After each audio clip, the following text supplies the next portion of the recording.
Chapter 10. The Day the World Stopped. Spinning.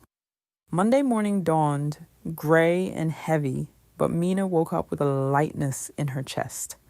She stretched, glancing at the bracelet Chloe had given her, a small smile touching her lips.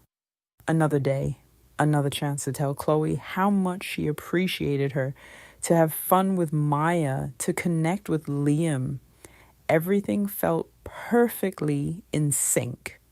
But the moment Mina stepped onto the school grounds, a heavy silence hit her. It wasn't the usual Monday morning buzz. It was a profound, suffocating quiet, broken only by muffled sobs and hushed whispers. Groups of students huddled together, some openly weeping, others staring blankly ahead. A knot of nerves tightened in Mina's stomach. Something was terribly wrong. Sophia rushed towards her, her face blotchy and tear-streaked. "Mina? Oh, Mina!" she choked out, unable to finish the sentence. Liam stood nearby, his eyes red, looking utterly lost. Even Tiffany was crying openly, her usual composure completely gone. Everyone looked at Mina with immense pity, a collective wave of sorrow that was almost physical. As she tried to walk towards her classroom, kids reached out, tried to speak to her. "Did you hear? I'm so sorry. It was Chloe." The words hit Mina like a physical blow. Chloe. A burning sensation erupted in her throat.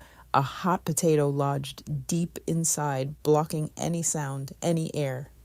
Her vision blurred, but no tears came. Her eyes burned, but the grief was so immense, so sudden, it paralyzed her. She opened her mouth to ask, to deny, to scream, but nothing came out. Not a word, not a sob. She just stood there, caught in the devastating silence. The noise of everyone trying to talk to her, a distant, echoing hum. She couldn't cry. She couldn't speak. She could only feel the crushing weight of the unspoken. Later that morning, Mr. Harrison, his own face grave and his eyes filled with sorrow, confirmed it in homeroom. Chloe Davis had been in a car crash over the weekend. She was gone. Mina didn't hear the rest. The room spun. She felt Maya's arm around her, comforting her, but Mina remained silent, rooted to the spot. Her throat still a blocked, painful mess. She couldn't respond, couldn't cry, couldn't feel anything but a hollow ache and a terrible, chilling realization. She had never said those important things to Chloe. When she finally got home, the house was quiet, solemn. Her parents, Sarah and David, looked at her with such profound sadness. Her dad sat beside her on the couch, gently pulling her close. Her mom sat on her other side, stroking her hair. Mina collapsed into their embrace, and the dam finally broke.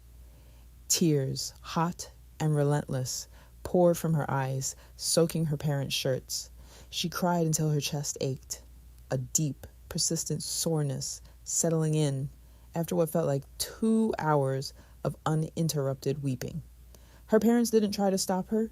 They just held her, stroking her hair, their silent presence a lifeline in the swirling chaos of her grief. After a while, Maya came and quietly joined the embrace, and they became a single, grieving huddle. Occasionally, David and Sarah tried to ask a question, but they were met with silence. "It's okay, sweetie," her mom whispered, her voice thick with emotion. "Just let it out. You can talk tomorrow." Her dad simply held her tighter. As the embrace finally loosened, Mina, still tear-streaked and trembling, looked up at her parents, then at Maya. As she walked to her room, she suddenly stopped and turned around.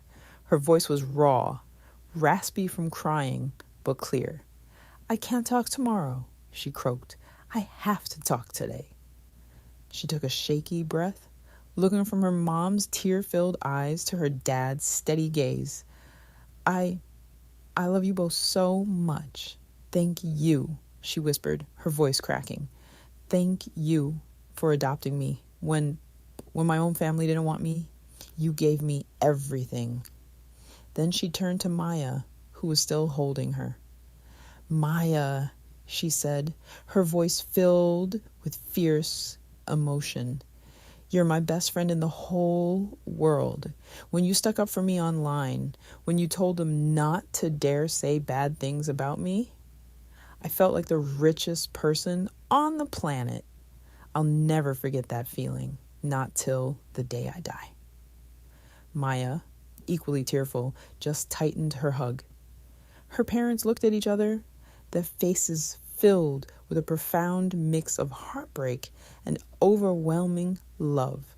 The truth, finally spoken, hung in the air, a raw testament to their bond. Later, when her sobs had subsided to shaky breaths, her dad spoke again. The school is holding a memorial for Chloe on Friday in the auditorium. It's a way for everyone to say goodbye and to remember her. Mina nodded, exhausted.